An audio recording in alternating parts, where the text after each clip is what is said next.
Hello guys! Hello Capricorn! Welcome dito sa aking channel, Kapalaran 888 Capricorn. Alamin natin Capricorn kung anong messages, vibration, gabay, energy para sa lahat. For general reading, so pwede kang makaresonate. Gamitin mo ang iyong intuition sa panunood. Okay, Capricorn. First card natin is Citrine. Wow! Citrine card, kung makikita mo, I hope nakikita mo siya.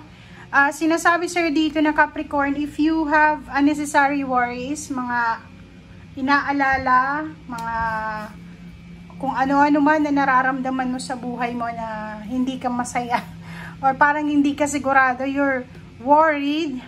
Sinasabi ng bara sa'yo na simula ngayong March 16 until 31 or everyday mo tong gagawin, alisin mo, i-release mo yung burden of worries by giving it to God, giving them to God for healing and solution.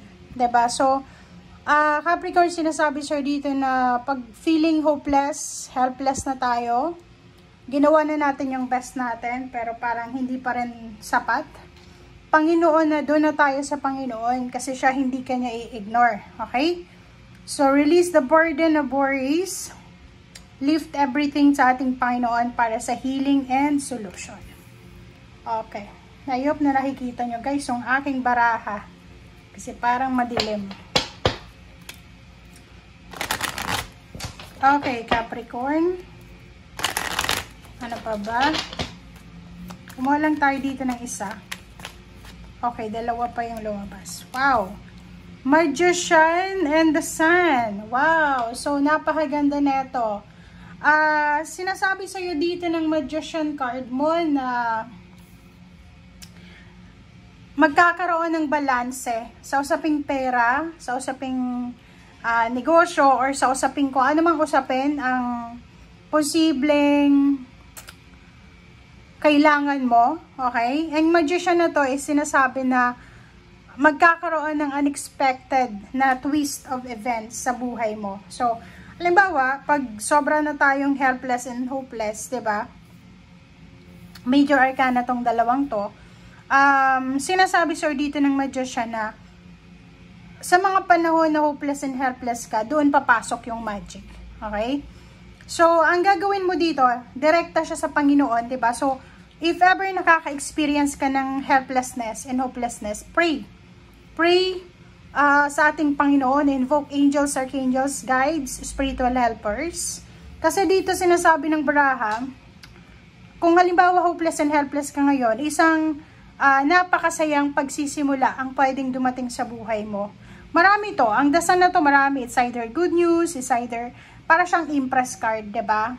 Liwanag, so may illumination, may sagot, may possible na positive outcome, 'di ba? So, sinasabi sa'yo dito na huwag kang mag-alala, huwag kang magpapanik. Iwasan mo yung sobrang pag-aalala, okay? And dito sa dasal na to, sinasabi na may good news, pwedeng may pregnancy, or pwedeng may unexpected baby, merong family gatherings, blessings, like scholarship, may nakapasa sa board exam. Basta masaya to, okay? So, expect mo na to kasi may masayang mangyayari sa pamilya mo na hindi mo masyadong ini-expect. Okay?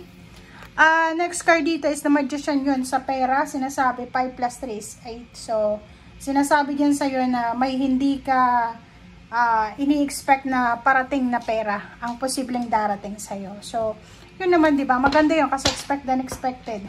Kaysa doon, expect ka ng expect, hindi naman dumarating. Okay? Lalo sa usaping pera, kasi Citrine is money.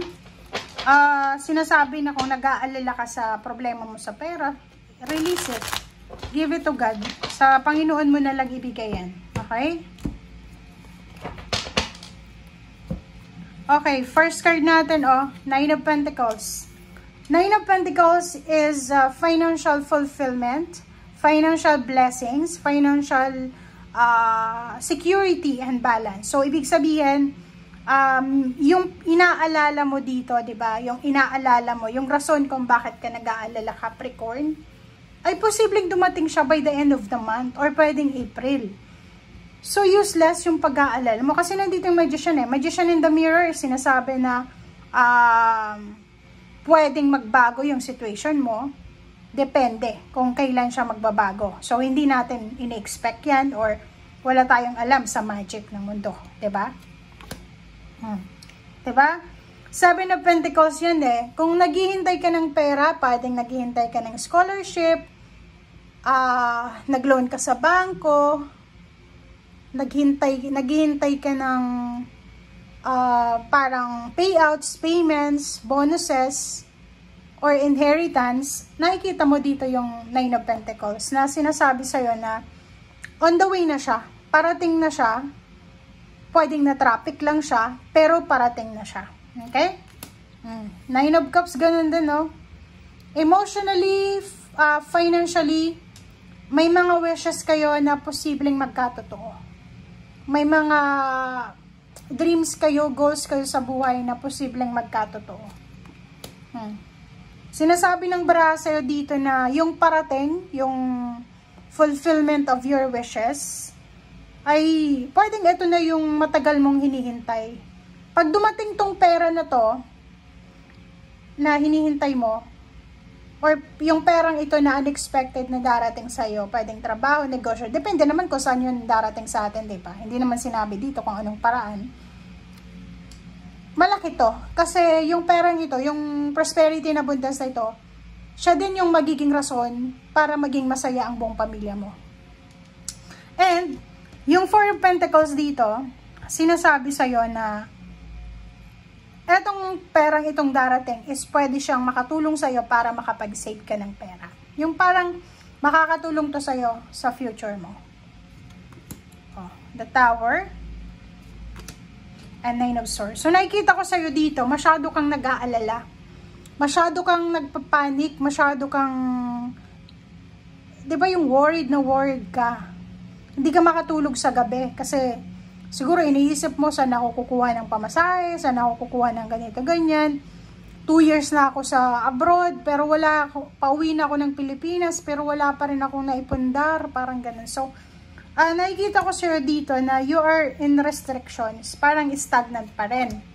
But, sinasabi ng baraha sa'yo na dito ng Four of Cups na kailangan mo pa rin maghintay, diba? Kailangan mo pa rin maghintay. And, yun na nga, Wheel of Fortune, sinasabi ng baraha sa'yo dito ng Wheel of Fortune, na yung Wheel of Fortune ay iikot siya para bigyan ka niya ng pagkakataon para mabago yung takbo ng buhay mo. So, hindi ka dapat talaga nag-aalala kasi wala naman tayo ditong control sa mundo. Hindi natin alam kung mangyayari bukas, makalawa. Basta gawin mo lang kung ano yung usual na ginagawa mo. O, di ba?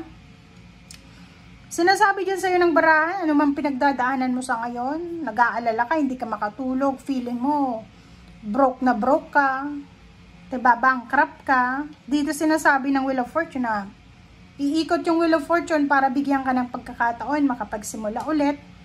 May Ace of Pentacles eh. Yung Ace of Pentacles is new beginnings about money. Pwedeng may mga pagkakataon na darating sa'yo na makakaproduce ka ng financial.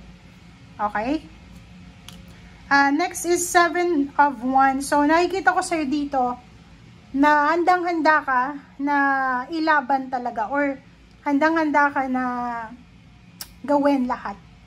Nakikita ko yung, hindi lang naman ito ngayon eh, parang nakikita ko na simula ito ngayon or pwedeng may mga panahon kasi na sa nakaraan na parang feeling mo, lalo yung iba na unemployed na Capricorn, nakaranas kayo ng mga backstabbing, nakaranas kayo ng mga pangmamaliit sa inyo ng kamag-anak nyo, kaibigan. And nakikita ko sa'yo dito na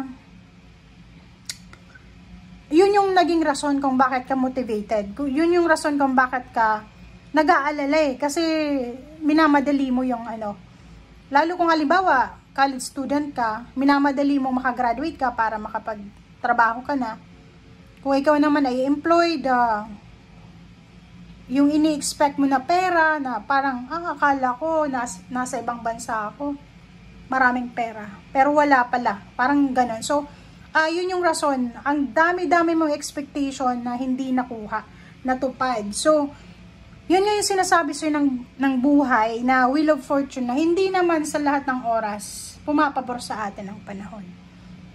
But, naandyan yung hope nandyan yung dasan sa buhay mo na sinasabi na lahat ng gusto mo, lahat ng kaya mo ay makukuha mo. Okay? So, doon ka lang sa emotion na ganon, talagang makakasurvive ka dyan. Okay? Thank you guys. Bye!